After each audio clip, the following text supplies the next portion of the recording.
Um, if you are new here, we are in a sermon series on the book of Genesis. And as Bronnie read so wonderfully just a little bit ago, we are in chapter 11. Now, one of the interesting things about chapter 11 is that it ends the first major part of Genesis. You can kind of break Genesis down into these three parts. The first part is chapters 1 through 11, where we end today. And in those chapters, what's happened is we've been focused on God's creation and God's, the beginning of humanity and how everything began. It's Genesis, the beginning, right? So that's where it is. Now, the second part, which is going to pick up in chapter 12 and run through chapter 25, is a focus on Abraham. And Abraham is God's plan, all right? And it's a beautiful plan that he unveils through Abraham, his servant. And then in the third part is chapters 26 through 50. And in those chapters, it's about God building his people, the Hebrews, the Israelites, and how they came to be his chosen people. And so it's those three big parts. And so Genesis is a long book. It's a big book. And because it's so big, I felt like it would be good to break it up a little. We could just kind of get, okay, Genesis. So I thought we'd break it up a little bit. And so today, after today's message, I'm going to start a series on the short book of 1 John in the New Testament.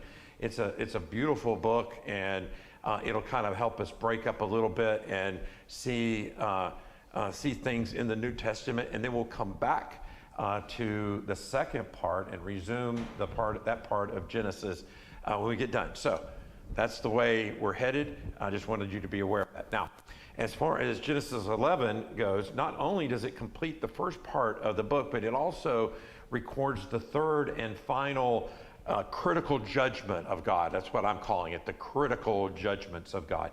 As a quick reminder, the first critical judgment was after Adam and Eve sinned. God judged that in the Garden of Eden. And in that judgment, what happened is it led to our separation from God. God was with us. We were in his midst. We walked with him. And it was a beautiful thing in the Garden of Eden. But because of sin, that no longer existed. And so there was this separation that took place. And then, of course, the curses that came with the fall. So that was the first judgment. Then the second critical judgment was after God saw that everyone, from the point of Adam and Eve and Cain and Abel and all that building, from that point all the way up to Noah, what we saw was that everybody in the world was evil. That's what it said. Everyone is evil. It was just, there wasn't but one, and I had Noah. Thank the Lord for Noah, right? We're all here because there was Noah, and we're very, very grateful for that. But so God judged the world for all of its evil, and of course that brought about the flood and the wiping out of all living things except those that were on the ark. And so that was the second one. And now we've come to the third critical judgment of God. And what I want you to understand is at the root of all of these critical moments, these critical judgments and so forth, at the root of them is two things: pride and rebellion. Pride and rebellion. We've had it in us for a long time. We have it in us today. And it is the thing that got Satan, at the time Lucifer, kicked out of heaven and banished from there, and began the first fall and it was because of pride and rebellion. Now, I want to talk about pride a little bit, because that's really one of the things that we're going to kind of zero in on today. But they both kind of go together. But the interesting thing about pride is that there really are two versions of pride. There is the appropriate pride. There is an appropriate pride that we can have. There's nothing wrong to be proud, right? So there's an appropriate pride that is, a satisfaction that when you achieve something. There's nothing wrong with feeling good about a job well done. However, there is a pride that takes takes another angle of it. And that angle is that when that pride is founded and rooted in self-centeredness, that's when it becomes a problem. When it's no longer God-centered, what we see is ourself in that. In other words, when you are walking with the Lord and the Lord is moving in you and you are accomplishing because of the gifts He's given you, it's a beautiful, beautiful thing when we're walking in that time, in that place. But when it's all about me and I look at me and pounding myself and look at how great I am and so forth, that's when it becomes a problem. Now, up until the time of the Enlightenment, which was in the 17th and 18th centuries, most of the West would have agreed that pride was one of the 7 deadly sins. That is, that it was a sin that caused wars and ethnic cleansing and anyway, all kinds of, it undermined relationships just in general. But somewhere in the Enlightenment period, that began to change. And we no longer were as alarmed by pride. If you read a lot of the greats before the Enlightenment period, a lot of it was talking about the evils of pride. But after that, what happened is we began to no longer have this hesitancy about it. And listen, in our society, pride and a self-centered pride is often praised and promoted as evidence of, your good self-esteem and that you are accomplished and so forth. It's oftentimes believed to be the key to being successful in the world, having being proud of how wonderful and great you are. We're in America, right? I mean, we're America. We're individuals, right? We can do anything. I could even be president. I mean, we're taught that from a very early age of how to go and accomplish things. And listen, I am all for us doing the best, but do the best that by God's definition of best. Use what God has given you and glorify Him through that. That's what He is looking for in us, and that's when we're God-centered. But nevertheless, that's where we are. I want to sort of, before we get started, I want to read you, when we talk about humility and pride, I want to read you from Philippians 2, what the Apostle Paul had to say. And this just, hits the nail on the head. In verse 3, it says, "Do nothing out of selfish ambition or vain conceit. Rather, in humility, value others above yourselves." Listen, underline that. And here's the thing I'll tell you. If you come into a situation where you are not valuing somebody above yourself, then just take a moment and ask the Lord to give you pause in that moment to change you. Because if you're walking with the Lord, this is what that looks like. You value others above yourself. Not looking to your own interest, but each of you to the interest of others. In your relationships with one another, have the same mindset of Christ Jesus, who did what? He emptied Himself. Boy, that's a powerful statement. He emptied Himself. He was full, and He emptied Himself by taking the form of a bondservant and being born in the likeness of men. In the case of the fall, Adam and Eve selfishly wanted to be God, and when they sinned, that's what they were doing, right? It says, oh yeah, if you eat of this, then you'll be just like God. That's what the promise was in that. In the case of the flood, all the people of the world just ignored God and were their own gods because they felt, I can do this on my own. I don't need God and stuff. And so here we are in chapter 11, and the same pattern of behavior is happening again. And this is the pattern. Mankind disobeys God. God judges their sin. And then, in His grace, God makes a new beginning. That's what we're seeing happen throughout this first 11 chapters of Genesis. Okay, if you have a Bible or your church notes, please turn to Genesis chapter 11, starting in verse 1, and it says this: "Now all the earth used the same language and the same words, and it came about as they journeyed east that they found a plain in the land of Shinar, and settled there. After the flood, just as God had told Adam and Eve, remember what he told them? Be fruitful and multiply. Go, and he wanted to, just fill the earth with his people and stuff. Well, he told the same thing to Noah and his family. Be fruitful and multiply. Go and fill the earth. Unfortunately, there was a segment of, if you remember Ham, one of his sons, there was a lineage that came out of Noah that had a guy named Nimrod. Remember talking about Nimrod a little bit? Probably not a name you want to name your child, okay? But it's a fun name to say. Nimrod, but he was out of the family of Ham, the one that was cursed by God because of what Ham, how he behaved, his heart and all that. And so Nimrod came up with a plan to build his own empire. And so all the people were the same language and all the same words. And it came about that they went and they settled in one place. And this is where everybody sort of congregated. By the way, Shinar is just another name, an earlier name for Babylon. So that's where we're talking about so much centers around Babylon. And Babylon is not good. So when we see that, there's evil abound. But, okay, now I mentioned this earlier. Rebellion and pride go together, and this move was blatant rebellion against God's command to go. And he said, go and spread out. I don't know if you know the great poet Bruce Springsteen. Anybody in here? He's nobody. Oh, a few. Okay. Anyway, he had a song called Badlands, and it has one of my favorite little phrases and verses in Badlands. It says, all men want to be rich, rich men want to be king, and a king ain't satisfied till he rules everything. And it's so true. It's so true. That was Nimrod.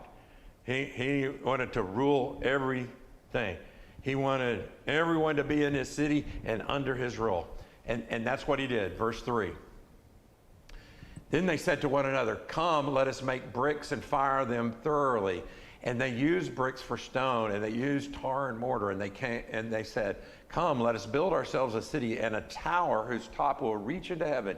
Let's make a name for ourselves. Otherwise, we will be scattered abroad over the face of all the earth.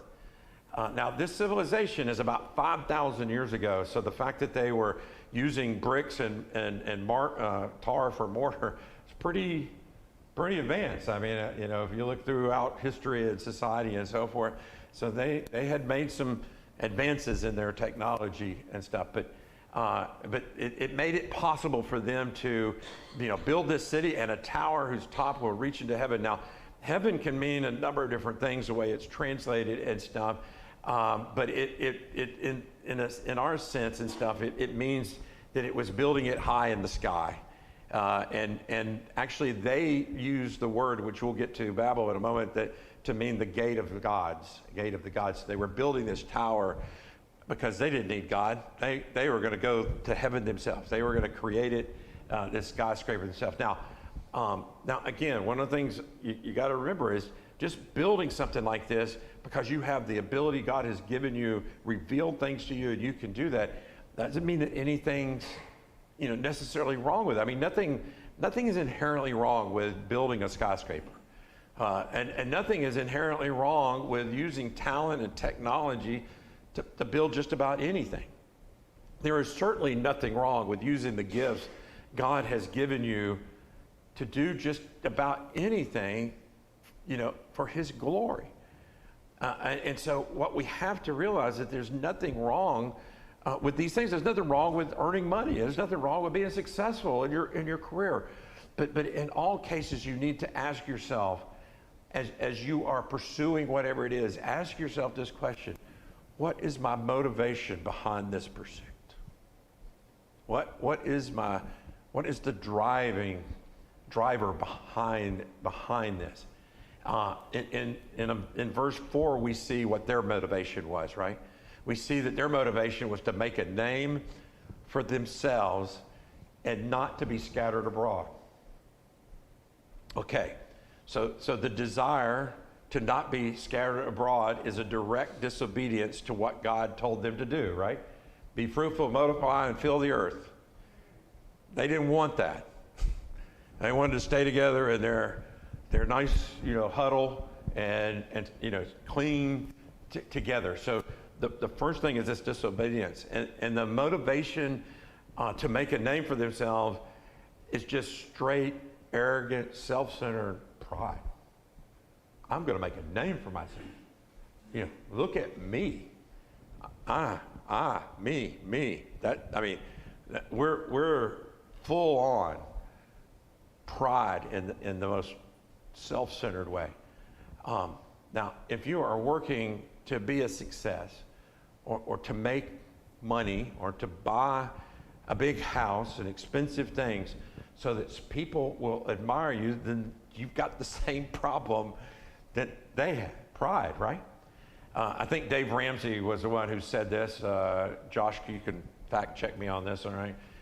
Josh is our resident Dave Ramsey expert, by the way. But Dave Ramsey said, we buy things with money we don't have to impress people we don't like. It's pride. That's what that is. It's plain and simple. And so that's very, obviously, very destructive when pride can be very destructive. Now, to me, I think the most important thing here is not what they admitted. They admitted that they just wanted to do to make their name great. They admitted they didn't want to be scattered around and stuff. But what they omitted, you never see any mention in their plan of God, right? There's no mention of God anywhere in here. Now, one thing I want you to know is there's this thing called blind spots, right? Blind spots are, places that we can't see. We have a blind spot in our car, right? We talk about that blind spot. Well, listen, you have blind spots in your life. And pride is one of the biggest things that gets in your blind spot in your life. You don't see that nearly as well as you see other things. Rebellion can sometimes be hard to see because you start justifying things, you start rationalizing things, and yet it's really at a root of rebellion in you. But oftentimes, pride is just one of those things that we can. But listen, sometimes we get so wrapped up in a moment that it can make it hard for us to realize that we're leaving God out of something, right? That we're not bringing God into what's taking place. And so we have to just be aware that blind spot is there, and when things start happening and stuff, are we putting it, are we laying it before the Lord and stuff? And so here's the question or the questions, I guess I should say. I want to encourage you to consider when you are in the middle of making a big decision, when you're in the middle of really anything that has anything that matters to it and stuff, is ask yourself, what is my motivation? Is it for my glory? Or is it because God has put this in me and it's ultimately for his glory? By the way, you don't need to go and say, I'm doing this for God's glory. God will get glory by what you do without you calling anybody to tell him. There's a little bit of a self-centeredness in that. Like, yeah, I'm doing this. Look at me. I'm doing this for God's glory. You don't have to say that part of it. Okay? Secondly, ask yourself, am I rebelling from God for some reason? Am I going against what God has made clear that we need to be doing and I need to be doing? And thirdly, have you just left God out of your decision-making process? Have I included, let's make it a positive way, have I included God in my decision-making process? Those three things, if you just do that around the decisions you have to make, I mean, whatever it may be, oftentimes you'll find yourself now getting more in alignment with God than you would have otherwise. All right, with that, let's see how God responds to them. And it picks up in verse 5, and it says this: Now the Lord came down to see the city and the tower which the men had built. Now, what's really striking about, I think, these next few verses is that unlike the fall in the garden and the flood, where God really focused on the sinfulness of pride. I mean, that was where the judgment was focused. In this case, in this particular event, God is focusing more on the foolishness of pride, not just pride itself, but how foolish pride is and can be. And he gives us some reasons for why this type of sinful pride is so foolish. And just check in verse 5, it says that the Lord came down to see the city and the tower that the men had built. Now, what's going on here is in no way contradicting God's omniscience. You're like, isn't God everywhere? Doesn't he know everything? Isn't he? I mean, yes, all the omnis is true. He is omniscient, omnipresent, omnipotent, I mean, omnipotent. He is all of that. And this doesn't contradict that. What this does mean, first of all, it does not mean that he doesn't know what's going on. All right? He is fully aware of what's going on. This is oftentimes the Bible does this as a literary expression to help us to understand something. And so essentially God is saying, you think that you have built this mammoth tower, this big city. You think you've done all this, but in my view, it's a puny little sandcastle that I can't hardly see from where I am. And so I got to come down to look at it. And so he's basically mocking them, if you want to use it in our term and stuff. Listen, the God who created 2 trillion galaxies, each one with 100 billion stars, you do the math, that's a bunch of stars, people. And the God who created the earth to be in the middle of that universe, and he holds that earth and that universe together in this delicate balance of supporting life. And the God who created life itself and gave the incredible senses of hearing and sight and touch and smell and taste to us. This is the God we're dealing with, and this is saying the God who created everything is not impressed by such foolishness that we think is impressing him and impressing others. Listen, us building something to get to God is just as foolish as a 3-year-old saying, come on, Dad, give me the keys to the car. It's going to be my car from now on. It's foolish. And even laughable. If you wanted to laugh, I mean, could you imagine that little 3-year-old coming up and saying, yeah, it's my time. It's my car. Mine. They like to say mine a lot anyway, but mine. And just go out and get in the car and try to drive off, right? No, it's foolishness. It's laughable. And basically that's what God is saying. This is a verse out of Psalm, just thought it was kind of cute to throw in here. Psalm 2 says this in verse 4. He who sits in the heavens shall laugh. The Lord shall hold them in contempt. Listen, how big is God to you? I mean, seriously. How big is God to you, right? I mean, if God's just a little God or a non-existent God, then you're going to think that you can impress him, or worse yet, you can think that you just ignore him, right? But if God is a majestic God, if God is bigger than you can even imagine what big is, the reason he gave us the universe to look at with all this expanse that we keep sending up these telescopes to find that we're not done finding the end of it yet. We keep finding that, oh, wait a minute, there's more. There's more. The reason he did that is to show us he is big. He is majestic. He is unbelievable, beyond what we can even imagine and stuff. There's no way you can put God in a box and say, God's this, God's that, and so forth. Listen, if that were the case, it's not a God worth worshiping, people. A God that you can't know. The God that we worship is a God that we can't know except for how he has revealed himself. And what he has revealed from himself should overwhelm you. And the more he's going to show of himself, the more overwhelmed and in awe you will be by his grace and his love. But Nimrod and his people obviously didn't have that kind of view of God. And then it says this in verse 6. And the Lord said, behold, they are one people, and they have all the same language. And that is what they have started to do. And now nothing which they plan to do will be impossible for them. Come, let us go down and there and confuse their language, so that they will not understand one another's speech. Now, the second foolish thing is in verse 7 when he says, come, let us go down and confuse their language.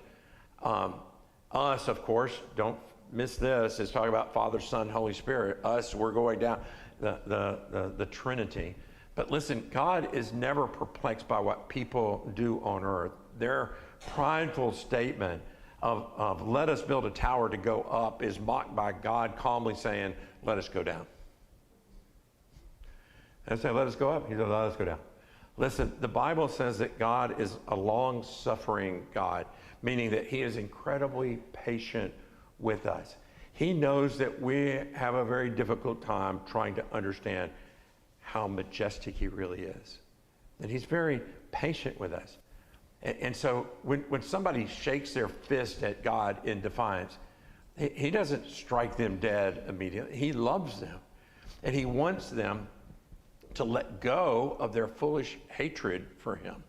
The Bible says, for God so loved the world. It doesn't say, for God so loved those who love him. He loves the world. And I, for one, am grateful that he is that way. Next, let's look at verse 8. So the Lord scattered them abroad from there over the face of all the earth, and they stopped building the city. Therefore it was called Babel, because there the Lord confused the language of all the earth, and from there the Lord scattered them abroad over the face of all the earth. The third thing I want you to see about the foolishness of pride is seen in how he takes our intentions and makes them his intentions. Sometimes we intend things for evil. You'll hear this with Joseph, and he intends them for good.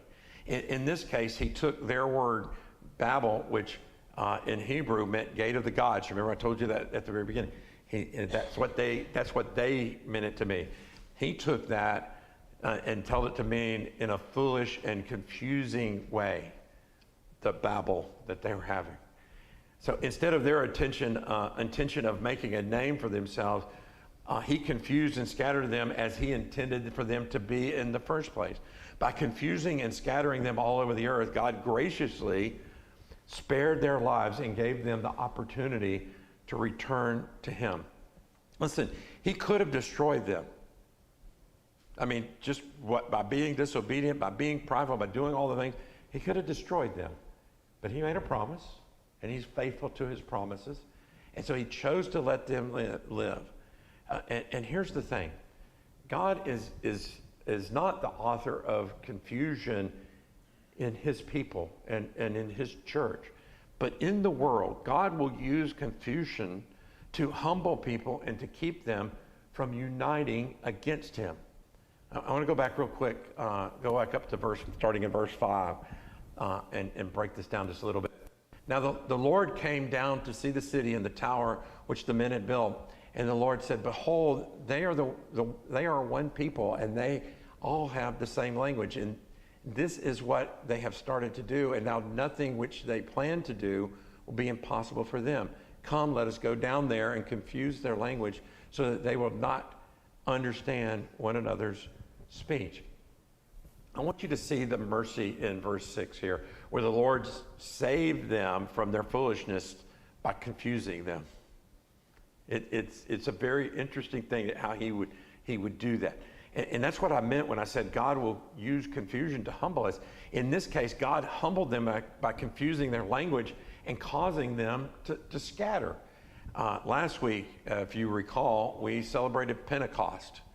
And in a sense, Pentecost is a reversal of Babel. Right? I mean, for the people who were in Jerusalem at Pentecost, heard the praises of God in their own languages. Instead of him separating them out, he united them. And that's what our God does. Listen, when God is in the center, unity is a wonderful and beautiful thing. But when humanity is in the center, unity tends to be a terrible thing. And that's what he's pointing out here. A bishop from the 19th century by the name of Mandel Creighton. Anybody ever heard of him?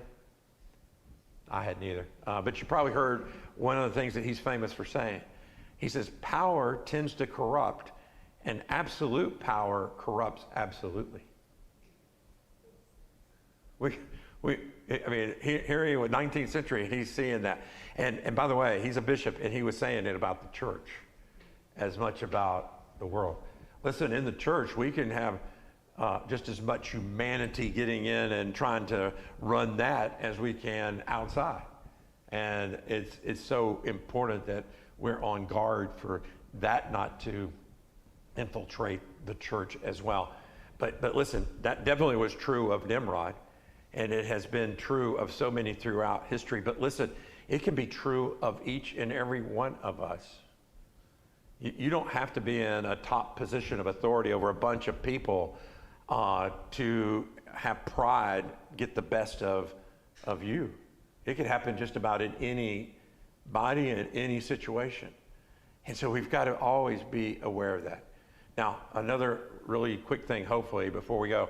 As I mentioned, verse 5 was written kind of in jest at the foolishness of people thinking that they could impress God. At the same time, this passage is also a wonderful illustration of God's tenderness towards us.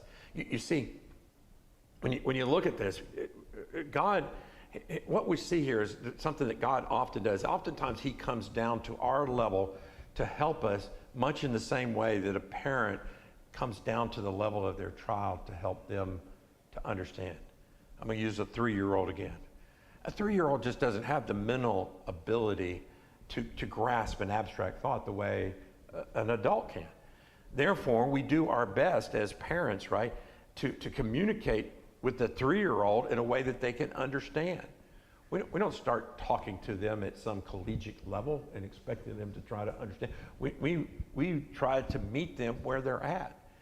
And so in order for something to be done about the foolish pride in my heart, the Lord must come down and intervene in my life to bring that about in me.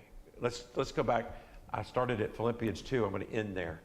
In Philippians 2, verse 6, it says, though Jesus was God, he did not think of equality with God as something to cling to. Instead, he gave up his divine privileges. He took the humble position of a servant and came into this world, born as a human being. When he appeared in human form, he humbled himself in obedience to God and died a criminal's death on the cross. The way that God ultimately dealt with the sin of pride is that he came down in the person of Jesus Christ. That talk about God using confusion to accomplish his goals. You talk about God using confusion here. People have had a hard time letting go of their pride. And that has caused great confusion in our world. People all over the world, and I was in that category for much of my life, were confused by what we thought God was, who we thought God was, rather than who God really was. And so he used this incredible event to stir us up and to have a confusion that would point us to him. Listen, people have had a hard time letting go of pride. It has been something that we have a tendency to cling to, you know? And listen, the smart people, everybody just thinks that we got this, right? I don't need God and stuff. And won't be at a place of opening up. What it takes sometimes is something devastating. Sometimes people have to hit rock bottom before they can see God. That whatever that amount of confusion is that's going to come from, whatever it is that kind of triggers it in a person. My hope and prayer is that no one has to hit rock bottom. that the reality of who God is becomes much more evident in the eyes of somebody who is not at the bottom of the barrel, right? That we can come to that point of seeing it. But listen, it's our pride. So he's got to come down and do something about it. Now, if that's you or somebody you know that says, I just can't let go. I pray that today is the day that you can let go of your pride, or that the person that you love can do that, and to listen to Jesus. Because listen, he is calling each and every one of us. Jesus doesn't want anyone to perish. It is his intention to try to bring everybody into his family. Now, if you are someone who has answered that call, then just keep running back to the cross. Recognize where pride is in your life. Be open. Ask the Lord, show me those places where I'm not letting go, where I'm holding on, where I'm doing it for me and for my glory. Show me that, Lord. And then put it before him, that he would take it, that you can give it to him. And when you do, what happens is you'll start to see people the way Jesus sees people. And we'll go back to what we were talking about at the very beginning.